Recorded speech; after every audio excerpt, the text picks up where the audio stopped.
enfants. Nous avons prêché il n'y a pas si longtemps sur la confiance, avoir confiance en Dieu. Quand on a confiance en Dieu, s'inquiéter c'est normal, s'inquiéter c'est humain. Pourquoi? Parce que l'homme regarde à ses circonstances et ne regarde pas toujours à la vérité et à la promesse de Dieu. Alors je vous exhorte à avoir confiance vraiment en Dieu.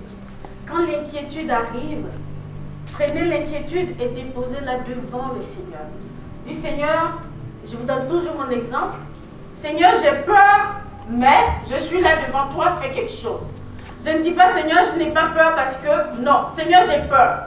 Mais parce que tu es là, je suis sûre que tu vas faire quelque chose pour moi. Donc quand l'inquiétude arrive, arrêtez de promener des regards. Fixez votre regard sur le Seigneur. Et vous verrez sa gloire certainement. Amen. Alors, on continue notre voyage.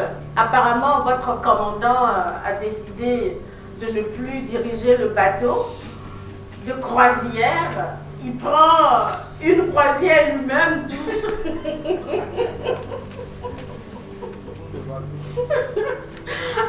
Et ça fait plaisir au vice-commandant de diriger le paquebot, il n'y a pas de souci. Amen. Donc on continue sur notre lancée concernant le royaume de Dieu. Et pour ceux et celles qui ont manqué certains enseignements qui nous prennent en cours, sachez que nous avons déjà examiné 4 vérités concernant le royaume. Et aujourd'hui, on va aborder la 5e vérité, qui est que le royaume de Dieu est une puissance qui transforme. D'où le titre de mon message aujourd'hui, le royaume te transforme de l'intérieur. Le royaume te transforme de l'intérieur. Nous allons lire Matthieu 13, 33. Il leur dit cette autre parabole. Le royaume des cieux est semblable à du levain qu'une femme a pris et mis dans 3 mesures de farine, jusqu'à ce que la pâte soit toute levée. Amen. Amen. On se souvient, pasteur nous avait prêché sur la graine de sénévé. Le Seigneur avait dit que le royaume de Dieu ressemblait à une graine de sénévé, la plus petite des semences. Et le Seigneur Jésus-Christ, dans la même foulée, compare le royaume à du levain. Qui sait c'est quoi le levain? Ah, il n'y a pas beaucoup de pâtissiers dans cette congrégation. On va prier pour que l'esprit de pâtisserie descende sur tout le monde. Amen. Ne soyez pas gênés parce que moi aussi, je mélangeais le levain et la levure. Et j'ai fait quelques petites recherches, je me suis rendu compte que oui, les deux ont le même principe, mais le levain est différent de la levure. Amen. Donc, le levain est une petite portion de pâte fermentée qui, une fois mélangée à la farine, fait lever toute la pâte. Pour ceux qui sont ivoiriens, qui connaissent la tiquée, la façon dont on fermente une partie du manioc et ensuite on utilise cette partie fermentée pour faire fermenter tout le reste. Donc le levain, c'est ce qu'on fait avec le pain. On prend une petite partie de la farine mélangée à une substance et c'est avec ça qui devient fermenté. Quand on met dans la farine, ça fait lever la pâte. Amen. Donc, le levain est petit. Il est discret. Il est invisible une fois qu'on l'a mélangé dans la pâte. Bonne chance, essayez de retirer du levain que vous avez mis dans une pâte. Ça vous prendra un miracle. Mais une chose est certaine, quand tu as mis du levain dans une pâte, il n'y a rien à faire, la pâte va lever. Si les conditions environnementales sont réunies. Amen. C'est sûr que si vous mettez du levain et que vous le mettez dans le frigo à moins 40, ça va me prendre du temps. Mais un jour, ça lèvera quand même. On ne sait jamais. Mais ça finit toujours par lever. C'est ainsi que Jésus-Christ décrit le royaume. Il décrit le royaume comme une force intérieure, une force silencieuse, mais irrésistiblement puissante. Amen. Amen. Il utilise cette image pour montrer que tout comme le levain, le royaume de Dieu commence petit, presque invisible dans ta vie. Quand tu fais ta prière de repentance, tu ne sais même pas ce qui se passe à l'intérieur de toi.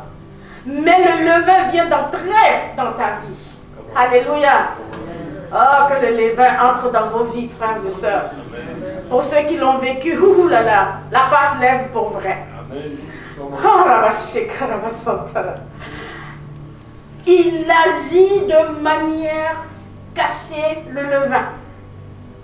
Sans tam-tam, ni tambour.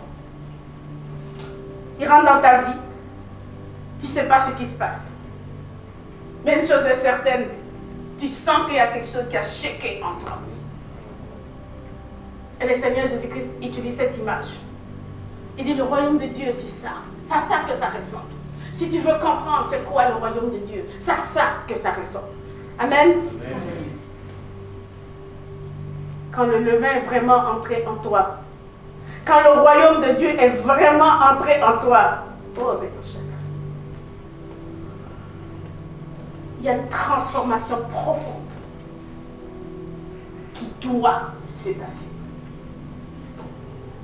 As-tu vécu cette transformation? Sinon, la dose de levain n'est pas suffisante. Alléluia. Mais non seulement, tout comme pour la graine de s'élever, quand elle grandit, quand l'arbre grandit, il doit porter du fruit pour que les autres soient bénis. Mais ta transformation doit amener quelque chose de nouveau. Quand la pâte lève, ce n'est pas pour l'exposer, c'est pour faire de bons beignets, du bon pain. Pour qui?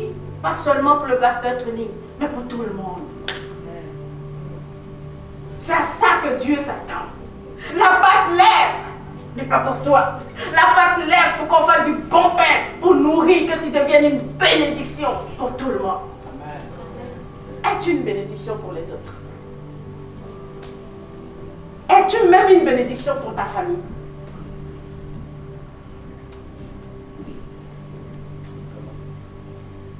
Des questions intéressantes. Souvent, on veut devenir une bénédiction pour les nations. Mais es-tu une bénédiction pour ta famille dans laquelle Dieu t'a planté de façon naturelle? Es-tu une bénédiction pour ta famille spirituelle?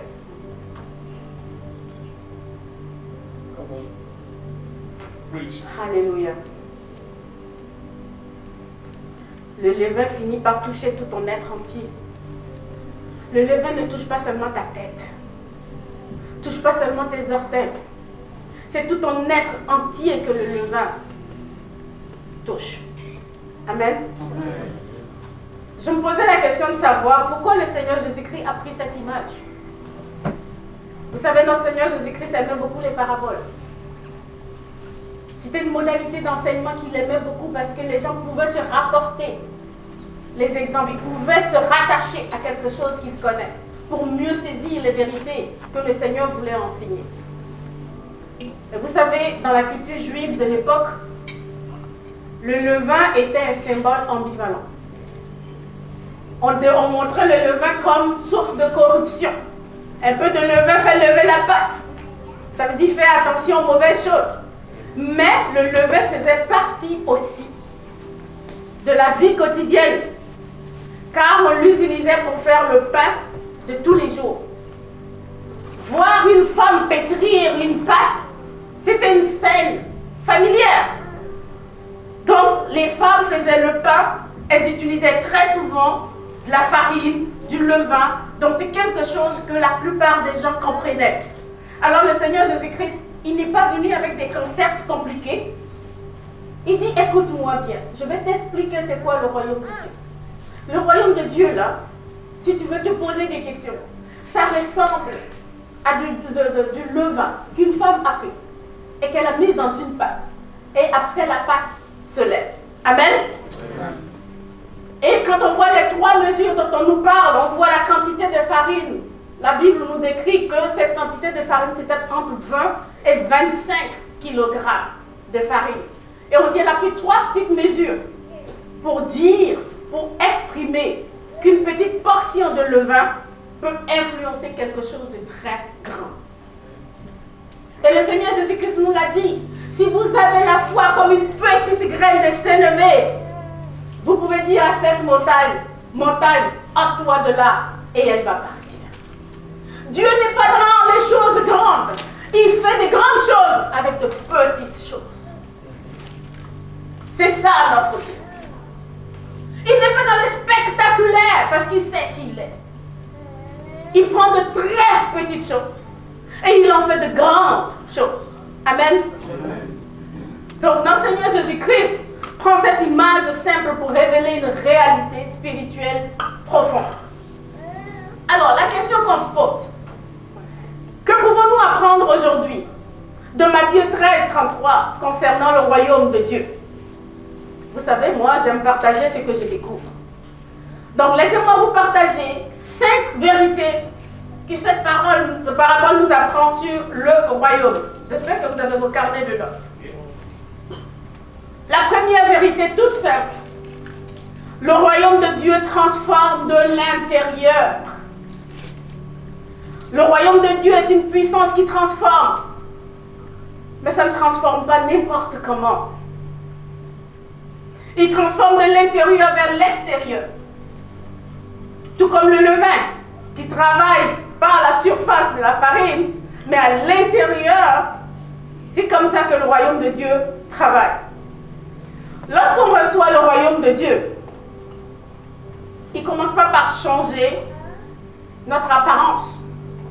C'est pas parce que j'ai reçu le royaume de Dieu que mes 15 kilos en trop que j'ai en ce moment, je vais les perdre. Non. Ça, il faut que j'arrête de manger du riz rouge et que j'aille au gym. Ça va m'aider un peu. Mais si je continue de manger du riz rouge et que je ne vais pas au gym, c'est sûr que je vais multiplier mes kilos. Ça, c'est la sagesse naturelle. Quand tu reçois le royaume de Dieu, ça ne change pas ton apparence. Ça ne change même pas tes comportements et tes choses habituelles. On est d'accord, n'est-ce pas? Le royaume de Dieu arrive, va toucher à la source de qui tu es. Ton cœur. C'est ton cœur que le royaume de Dieu arrive, il va viser. Amen. Il change ton cœur. Il change ta mentalité. Et il fait de toi une nouvelle personne. Lisons dans Romains 14, 17. Le royaume de Dieu, ce n'est pas le manger et le boire, mais la justice, la paix et la joie par le Saint-Esprit. Ceux qui vous enseignent que le royaume de Dieu est une religion, qui vous enseignent que le royaume de Dieu est un ensemble de règles à respecter, que le royaume de Dieu est un ensemble de rites qu'il faut suivre. Le royaume de Dieu est un ensemble de traditions. Laissez-moi vous dire, bien-aimés, c'est trop loin de la vérité. Ce n'est pas ça le royaume de Dieu. Le royaume de Dieu n'est même pas une performance spirituelle. Ce n'est pas un marathon, Ismaël, qu'on court, le royaume de Dieu. Non. Le royaume de Dieu, c'est une transformation intérieure de tout ton être entier, produit par le Saint-Esprit. Laissez-moi vous donner un exemple.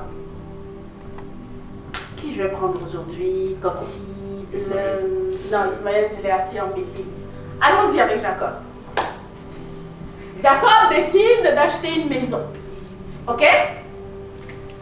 Avec le marché immobilier qu'on a en ce moment, Jacob ne peut pas s'acheter une nouvelle maison. Mais il trouve une bonne aubaine, une vieille maison un peu délabrée, mais il se dit qu'avec le montant, le budget que j'ai, je vais pouvoir comment on dit ça, rénover cette maison. Mais Jacob achète la maison, il est tout excité, il fait tout ce qu'il a à faire. Et la maison, elle a des sérieux problèmes au niveau de la fondation. La fondation est quasiment bousillée. Le drain, n'en parlons pas. Tout est fait. Et Jacob décide, il se concentre, il va peindre la maison. Il va acheter de nouveaux meubles, de nouveaux rideaux. Et il dit, j'ai régénéré, j'ai rétabli ma maison.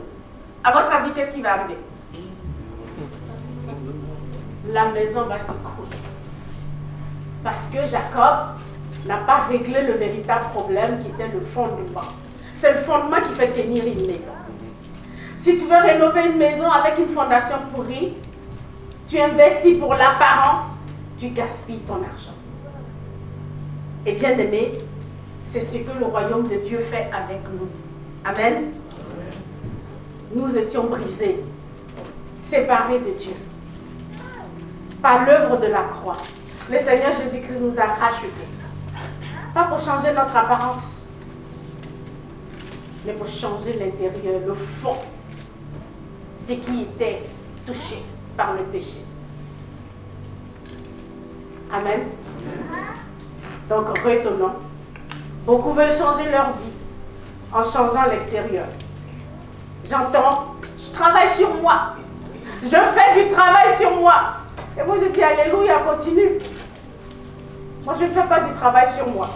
Je laisse le Saint-Esprit faire du travail sur moi. Parce que c'est lui seul qui connaît la machine que je suis. Il est le créateur de cette machine. Il sait qu'est-ce qui ne fonctionne pas en moi. De dire que je fais du travail sur moi, je vais faire comme Jacob, je vais peindre la maison. Changer les choses en surface sans aller en profondeur. Alléluia. Donc, première vérité, le royaume de Dieu nous transforme de l'intérieur. Deuxième vérité qu'on apprend par rapport à cette parabole, le levain ne transforme pas seulement une partie de la pâte.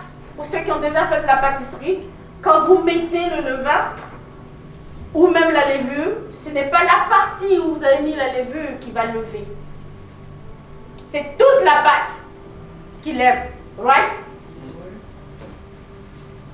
Le royaume, quand il entre dans une vie, il touche tout.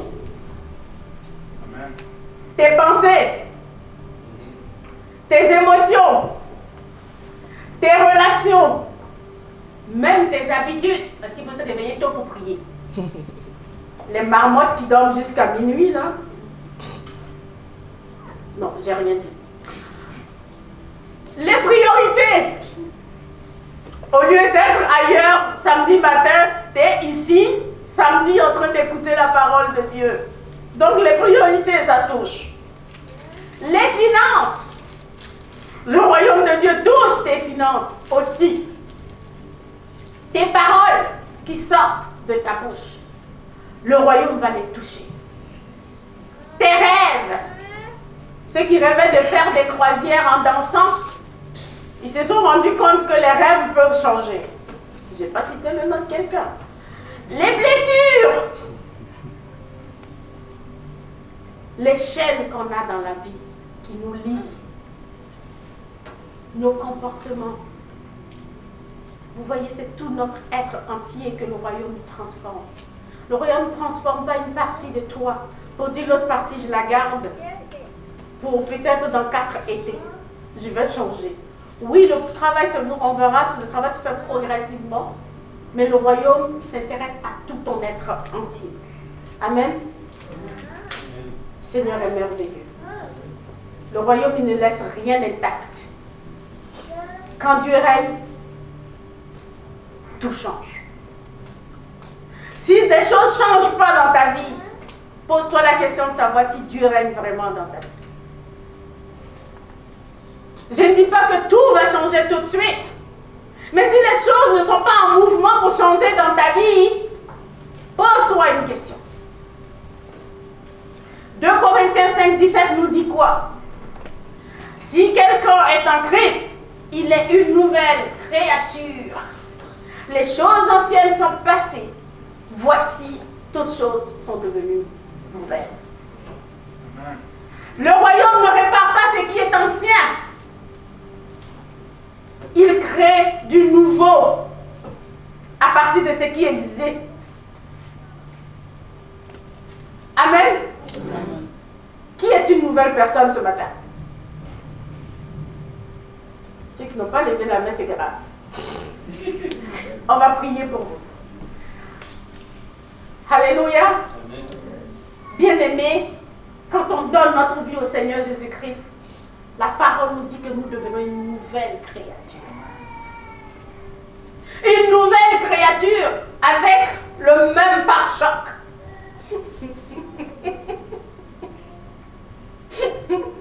L'être intérieur est renouvelé, mais l'habitacle reste pareil. C'est ça le gros problème.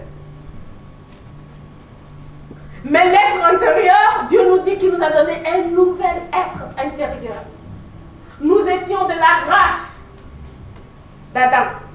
Mais avec Christ, nous sommes une nouvelle race. Une nouvelle création. Avec de nouvelles potentialités, de nouvelles capacités, une nouvelle vision, une nouvelle dimension. Toutes choses sont devenues nouvelles. La manne d'hier est à jeter. On mange la manne d'aujourd'hui. Donc, tonton Fred, tout ton argent d'hier, tu peux me le donner. Et il est passé. Amen. Tonton Fred a su sauter quoi? Je ne te donnerai pas mon argent d'hier, je le garde pour moi. Amen. Donc, deuxième vérité, le royaume touche tout. Tu deviens une nouvelle créature. Troisième vérité. Le royaume nous transforme par la force de tonton Eusèbe. C'est ça? Bah, si c'est ça, tonton Eusèbe, tu as du boulot, hein?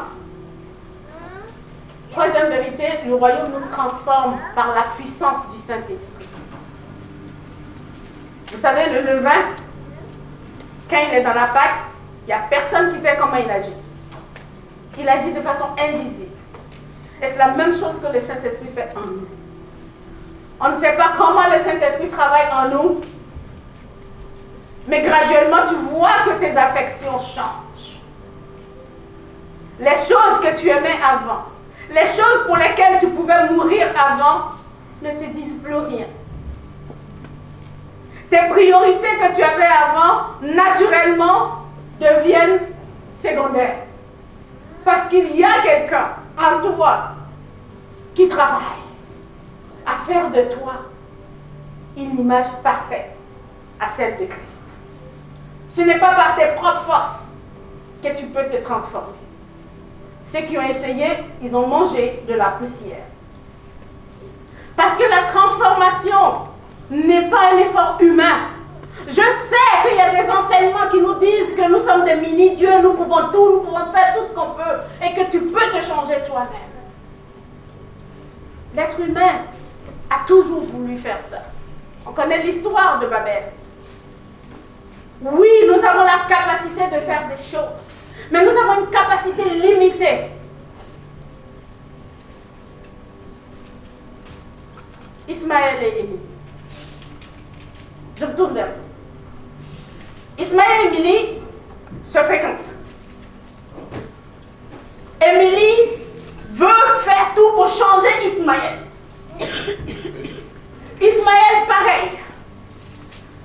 Il aime bien Émilie, mais Émilie ne fit pas trop dans le cadre qu'il se fait, alors il veut tout faire pour changer Émilie. Mauvaise nouvelle pour vous deux, vous ne pouvez pas vous changer. Malgré, en dépit de l'amour que tu peux avoir pour une personne, tu vas essayer à un moment donné de t'ajuster à la personne, mais tu ne seras jamais, tu ne pourras pas changer. La seule personne qui peut te changer, c'est le Saint-Esprit. C'est lui seul qui peut nous changer. Alors les femmes, j'ai un secret pour vous ce matin. Si vous voulez que vos hommes changent pour les bonnes choses, allez devant la croix. Pliez le genou devant la croix. Et le Saint-Esprit va faire le changement selon lui. Pas le changement selon ce que nous, on désire. Amen. Amen. Les hommes pareils.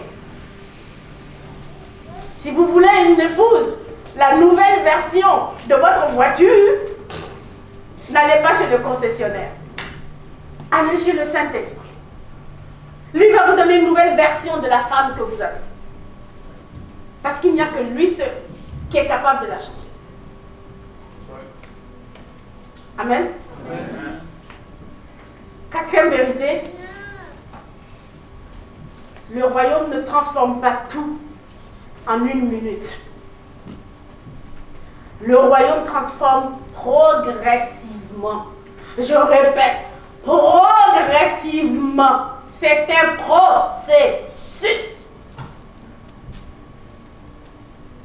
Ça peut prendre des années pour que Dieu t'emmène là où il veut t'emmener. Le levain ne transforme pas la pâte en une seconde. Les pâtissiers, même les pâtes déjà prêtes. Comment on appelle ça, les pâtes prêtes les femmes qui font la pâtisserie, là, les mélanges déjà tout prêts. Même ces mélanges-là, quand tu les fais, tu dois attendre quelques instants avant d'utiliser la pâte. La plupart d'entre nous, nous sommes pressés. Le royaume de Dieu arrive dans notre vie et on veut déjà devenir Seigneur Jésus-Christ. Bonne vision, bonne aspiration, mauvaise approche. Il faut laisser le temps au Saint-Esprit de former en vous le fruit qu'il veut former. Il y a des saisons dans nos vies. Il y a des saisons où le Saint-Esprit veut produire la patience. Durant toute l'année, tu es confronté à des choses qui travaillent ta patience. Il y a des saisons où le Saint-Esprit veut élever ta foi. Bonjour les épreuves, les tragédies. Et tu te poses la question, Seigneur, pourquoi? Il y a des moments où le Saint-Esprit veut juste créer la joie dans ta vie. Alors le Saint-Esprit travaille. Il n'est jamais en retard. Il sait ce qu'il fait. Si tu t'exposes au Saint-Esprit, lui, il va t'emmener là où il doit t'emmener à coup sûr. Amen. Donc, on retient que le royaume de Dieu nous transforme progressivement. Philippiens 1:6 nous dit ceci. Je suis persuadé que celui qui a commencé en vous cette bonne œuvre la rendra parfaite pour le jour du Seigneur Jésus-Christ. Dieu n'est pas pressé. Il n'est pas en retard. Et il n'abandonne jamais ce qu'il a commencé. Il achève toujours ce qu'il commence en toi. Tu as beau tourner, faire des labyrinthes. Mais quand tu es dans le collimateur de Dieu, tu finis toujours par faire ce qu'il te demande. Lisez l'histoire de Samson. Vous verrez. Alléluia. Nous sommes les chefs-d'œuvre de Dieu. C'est Dieu qui nous sculpte. Il a déjà l'image achevée en lui. Quand il nous voit, il dit, bon, aujourd'hui je vais arrondir un peu cet angle. Demain, il va arrondir un autre espace. Avez-vous déjà vu un sculpteur qui sculpte une statue? Il ne prend pas une hache pour diviser ça en deux. Non, il a ses outils. Parfois, il tape gros. Parfois, il racle. Jusqu'à ce qu'il obtienne l'image parfaite qu'il veut. Amen. Amen. Donc, il y a un principe. Le royaume de Dieu ne nous transforme pas de façon brutale. C'est progressif. Est-ce que ça veut dire que je dois rester dans les mêmes péchés? Non, non, ça c'est notre travail. Non, ça c'est notre conversation qu'on devrait avoir plus tard. Non. Quand vous vous soumettez entre les mains du Saint-Esprit, oui, vous changez, vous voyez du changement dans votre vie. Mais il y a certaines choses qui arrivent graduellement dans votre vie. Soyez pas pressés. Amen. Gloire à Dieu. La cinquième et la dernière, le royaume de Dieu roulement de tambour, transforme ce qui est impossible à changer. Le levain transforme la pâte par une force que la pâte elle-même ne possède pas. Il est tout petit, mais il fait lever 25 kilos et elle monte. Et si tu ne fais même pas attention, elle déborde.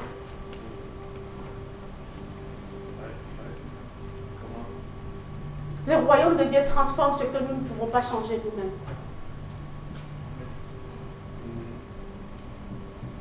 Le royaume peut transformer un cœur dur à un cœur de chair. Oui. Il peut transformer un cœur brisé à un esprit restauré. Il peut transformer une vie liée à une vie libre. Alléluia. Le royaume peut transformer une famille divisée à une famille guérie et unie. Le royaume peut relever une personne blessée en personne restaurée. Le royaume peut faire d'un pécheur un saint. Amen. Le royaume peut transformer un esclave en fils. Il peut transformer un irréductible, j'allais dire gaulois.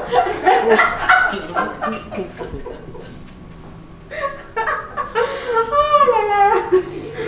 Le royaume peut transformer un rebelle fondamental en un adorateur de Dieu. Amen. Amen.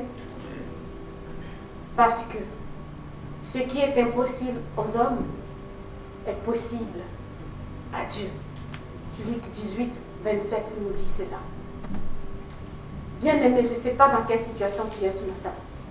Je ne sais pas. Mais si tu te poses des questions, le Dieu qu'on sert est capable de tout changer. Est-ce qu'il veut tout changer maintenant? Ça, c'est une réponse qui lui appartient. Mais on sait une chose. Il peut renverser les circonstances de ta vie. Amen. Vous savez, je lisais le témoignage d'une personne alcoolique récemment. La personne était alcoolique, ça faisait depuis un peu plus de 30 ans qu'elle était alcoolique. Et un jour, cette personne entre dans une réunion de prière. Une seule parole, la personne a reçu. La personne a été délivrée instantanément. Sa famille a été restaurée. Sa vie a été transformée. Et la personne est devenue une personne nouvelle. Qui peut faire ça si ce n'est pas Dieu? Il n'y a que Dieu seul qui est capable de le faire. Donc, cinquième vérité qu'on doit saisir pour nous tous ici ce matin, c'est que le royaume de Dieu change ce qui est impossible à l'humain de changer. Vous savez, je vais finir ce message en vous parlant de la vie de quelqu'un. Une personne qui a été transformée par l'œuvre du royaume de Dieu. Pour ceux qui connaissent mon amour pour l'apôtre Paul, je ne veux pas parler de l'apôtre Paul aujourd'hui. Ni même de l'apôtre Pierre, même si les témoignages de leur vie sont pertinents pour illustrer ce que je suis en train de vous dire. Mais j'aimerais vous parler de Marie-Madeleine. Pas moi. Mais Marie-Madeleine de la Bible. Amen. Certains d'entre vous, vous connaissez son histoire. Marie-Madeleine est l'un des exemples les plus puissants d'une transformation intérieure qui agit comme le levain, comme on l'a expliqué ce matin. Vous Sa transformation a été discrète au début, très profonde,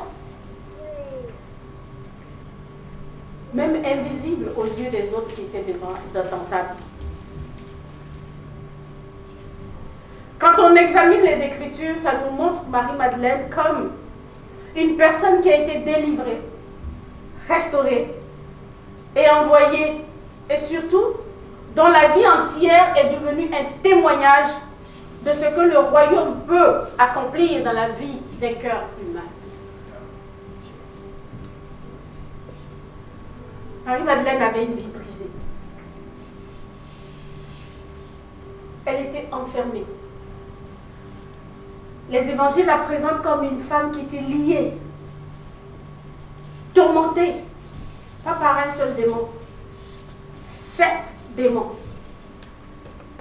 Certains la décrivent comme une pécheresse, mais quand on examine bien l'histoire, on ne l'a jamais présentée comme une pécheresse. On l'a toujours présentée comme une femme qui avait une vie liée, tourmentée. Elle n'avait pas de paix intérieure. Imaginez ce genre de personne à l'époque. Parce que quand on l'imagine maintenant, on a les hôpitaux où on peut aller les parquer. Mais à l'époque, une personne comme ça, surtout une femme, dans la culture juive. Alléluia.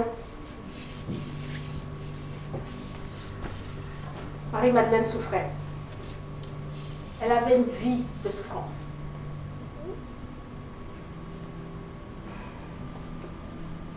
Et puis un jour, sa vie rencontre la vie du roi des rois, du Seigneur des seigneurs, le Dieu créateur de toutes choses. Elle rencontre Jésus-Christ. La Bible nous dit que le Seigneur Jésus-Christ l'a guéri. Et là, il l'a délivré des démons. On aurait pu s'attendre à ce que ça s'arrête là. Il a rencontré le Seigneur Jésus-Christ. Sa vie a rencontré le Seigneur Jésus-Christ. Le royaume est entré dans sa vie. Quand on voit dans les Écritures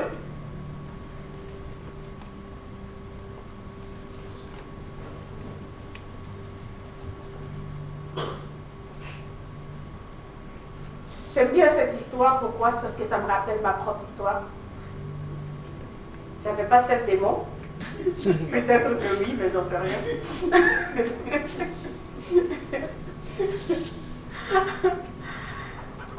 Quand Marie-Madeleine a été délivrée, sa fidélité envers le Seigneur Jésus-Christ a été sans faille. Elle est restée accrochée, attachée au Seigneur. Peu importe ce que ça lui coûtait. Marie-Madeleine était au pied du Seigneur Jésus-Christ. Alléluia. Elle était délivrée, guérie.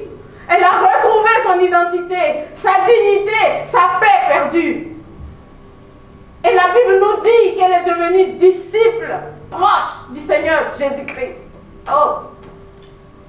Et en plus d'être disciple, elle mit toutes ses ressources à la disposition du Seigneur Jésus-Christ. Alléluia. Vous savez, ce changement n'était pas un changement spectaculaire, bruyant, je dirais tonitruant, pas Tony.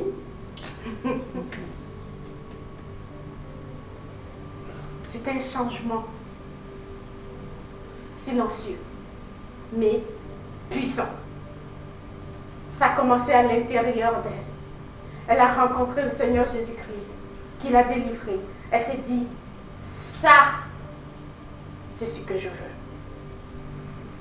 J'espère que ce matin, vous dites, ça, c'est ce que je veux.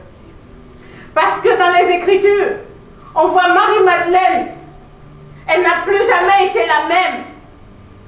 Sa fidélité à Jésus-Christ a transformé profondément sa destinée. Amen. Je veux que ma destinée change. Marie-Madeleine n'était plus la même femme brisée au début. Elle était devenue une femme stable, courageuse, enracinée. C'est ce que je veux être. Elle est devenue la première personne à voir le Seigneur Jésus-Christ. Les pères de l'Église vont l'appeler plus tard l'apôtre des apôtres. Amen. Amen.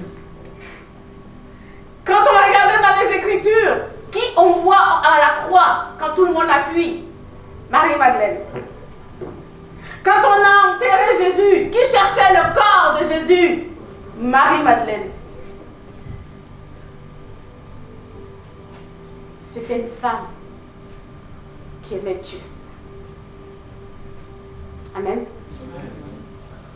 Vous savez, c'est à cette vie-là que nous devons tous aspirer. La vie qui était auparavant brisée et sans espoir est devenue une vie transformée de l'intérieur. Un instrument de transformation, parce que Marie-Madeleine est devenue la première évangéliste qui a commencé à annoncer la bonne nouvelle. Amen. La femme marginalisée qu'elle était, elle est devenue un pilier du témoignage de l'amour et de la transformation que Dieu peut avoir dans la vie d'une personne. L'histoire de Marie-Madeleine nous montre que le royaume ne s'impose pas par la force. Ceux qui utilisent des stratagèmes pour accrocher les gens, le royaume ne s'impose pas. Le royaume se reçoit avec amour. Alléluia. Vous savez, demain, on va souligner la journée internationale des droits des femmes. Et j'aimerais faire un clin d'œil à toutes les femmes présentes ici ce matin. Ma soeur, peu importe l'état de ta vie aujourd'hui, peu importe les chaînes dans lesquelles tu te trouves, peu importe la condition dans laquelle Dieu t'a placé, laisse-moi te dire que le royaume de Dieu est une puissance de transformation. Dieu veut te transformer. S'il a fait pour Marie-Madeleine, pourquoi il ne le ferait pas pour toi? Alors demain, en soulignant la journée internationale des droits de la femme, que ce soit les hommes, que ce soit les femmes, ayez en tête que Dieu a un plan pour chaque femme. Et que si ces femmes n'ont pas encore atteint leur destinée, nous pouvons y contribuer. Alors ma soeur, que l'encouragement soit là pour toi ce matin. Marie-Madeleine a été délivrée. Elle est restée accrochée à Dieu. De la femme brisée qu'elle était, elle est devenue une héroïne de la foi. Alléluia. Je termine avec ça. Bien-aimés, le royaume de Dieu est comme du levain. Il travaille dans le secret. Il agit de l'intérieur. Il transforme tout. Il agit par le Saint-Esprit. Et il rend possible l'impossible. Tout comme dans notre verset de base, si on retourne à notre verset de base qu'on a lu ce matin, on nous dit que la femme a pris 3 mesures de farine. C'est symbolique. Hein? Ça veut dire que nous avons besoin des 3 dimensions de la Trinité. Le Père, le Fils et le Saint-Esprit pour être transformés. Quelle est ta relation avec Dieu le Père? Quelle est ta relation avec le Seigneur Jésus-Christ? Est-il Seigneur seulement ton Sauveur ou ton Seigneur? Quelle est ta relation avec le Saint-Esprit? Est-il celui qui te conduit? Est-il celui qui t'enseigne? Est-il celui qui te capacite? Si tu veux avoir de la transformation dans ta vie, tu as besoin de ces 3 mesures dans ta vie. Parce que le royaume, c'est ça.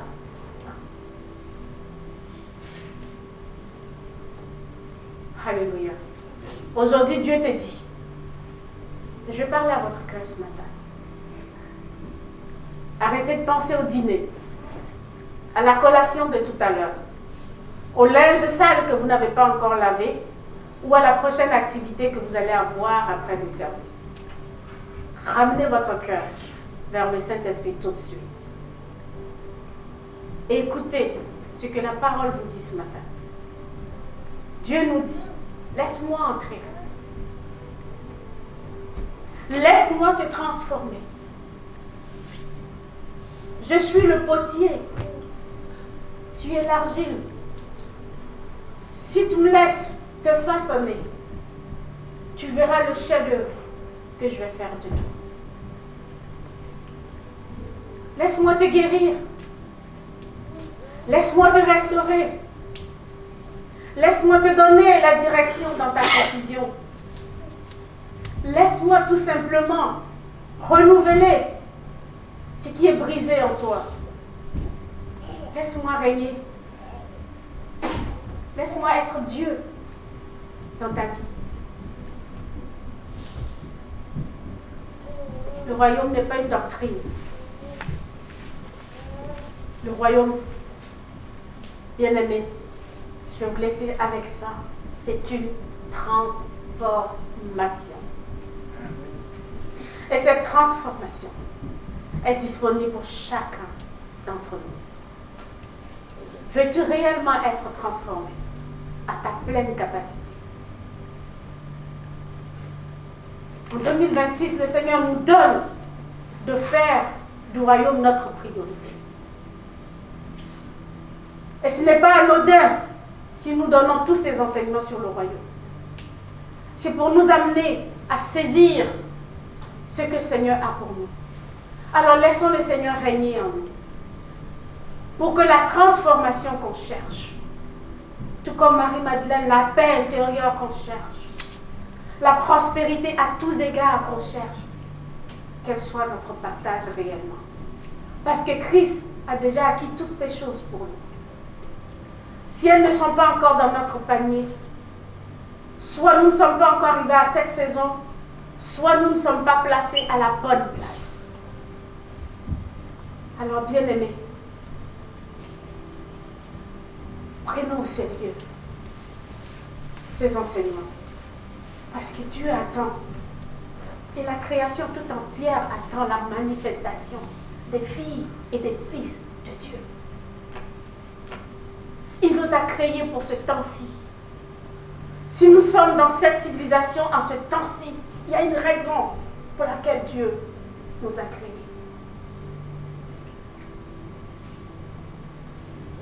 Soyons là où Dieu veut qu'on soit et faisons ce qu'il attend de nous.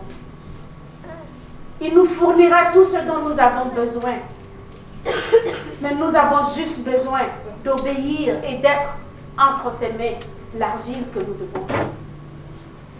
Alors que le Saint-Esprit, celui qui est capable de créer tout en nous, puisse nous venir en aide, parce qu'il est le secours qui nous a été donné.